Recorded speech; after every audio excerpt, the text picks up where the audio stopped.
E o disco gravado, a banda faz uma denúncia à existência da escravidão. Com vocês, na abertura dessa segunda noite, Banda Escravo.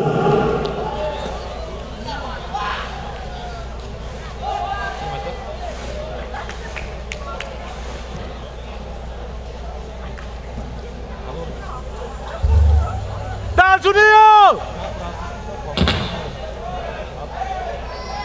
É, enfrenta o copo, nem enfrenta da praça, da praça. Falou. Tá, vem pra cá. Vamos começar agora, tá? Falou. Falou. Ei, oi, som.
Boa noite, galera. Para quem não conhece, essa é a Banda Escravo.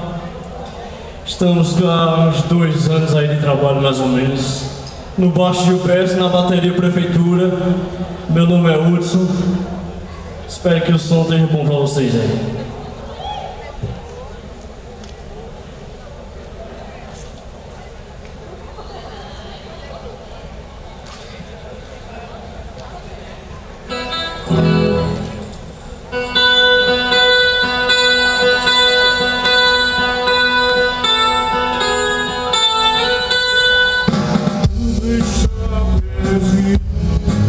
Sempre existe um caminho